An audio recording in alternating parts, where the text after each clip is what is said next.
Hi friends, welcome to Vitox media. അപ്പോൾ പുഷ്പ 2 സിനിമയുടെ review ആണിത്. സിനിമ രാവിലെ തന്നെ പോയി കണ്ട് മക്കളെ. എൻ്റെ പൊന്നു, 3 മണിക്കൂറുള്ള പടം, 3.25 മണിക്കൂർ എന്തുകൊണ്ട് പടം. അയ്യോ, ഒരു 5-6 സീരിയൽ കണ്ടിട്ട് നമ്മൾ പരസ്യമില്ലാതെ സീരിയൽ ഇങ്ങനെ കണ്ടുകൊണ്ടിരുന്ന എന്ത് തോന്നുന്നു, ഏകദേശം അങ്ങനെയൊക്കെയാണ് അനുഭവപ്പെടാൻ പറ്റിയത്.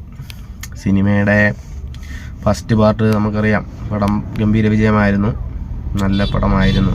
മീൻസ് പുഷ്പ എന്ന് പറയുന്ന ഒരു പ്രത്യേകതരം സിനിമ, അല്ലു അർജുൻ്റെ ഇതുവരെ കണ്ടിട്ടില്ലാത്ത ഗെറ്റപ്പിൽ വന്നിട്ടുള്ള സിനിമ, വൻ വിജയമായി തീർന്ന സിനിമയുടെ സെക്കൻഡ് പാർട്ട് ആയതുകൊണ്ട് തന്നെ വളരെ ഹൈപ്പായിരുന്നു, എല്ലാവരും എക്സ്പെക്റ്റ് ചെയ്തു.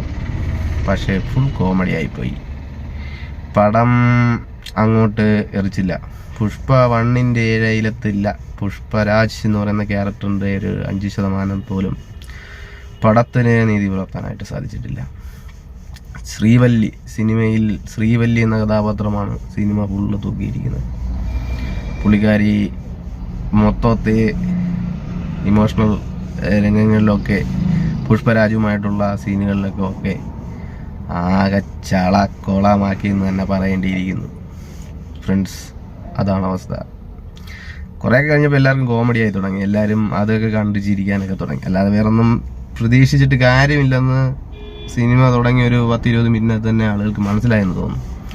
പിന്നെ വരുന്ന ഡയലോഗുകൾക്കെല്ലാം കൈയടിയും കൂക്കുവിളിയും ചിരിയൊക്കെ ആയിരുന്നു. ഇങ്ങനെ വളരെ നാടകീയമായ, വളരെ ഡ്രമാറ്റിക് ആയിട്ടുള്ള എനിക്ക് തോന്നുന്നത് ലാംഗ്വേജിൻ്റെ ഒരു പ്രോബ്ലം ഉണ്ട്. ആകെപ്പാടെ ക്രിഞ്ചാണ്.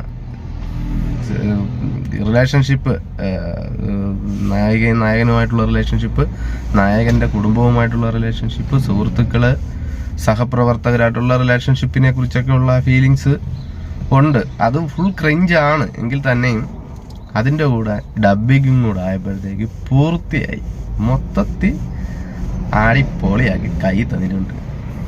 അപ്പോൾ ഓക്കെ, എല്ലാവർക്കും നമസ്കാരം. സിനിമ കാണാൻ താല്പര്യമുണ്ടെങ്കിൽ 3.25 മണിക്കൂർ തിയേറ്ററിലിരുന്ന് ഇങ്ങനെ കണ്ട് വെറുക്കാൻ താല്പര്യമുള്ളവർ ഉണ്ടെങ്കിൽ പുഷ്പയ്ക്ക് ടിക്കറ്റ് എടുക്കാം എന്നാണ് എനിക്ക് പറയാനുള്ളത്.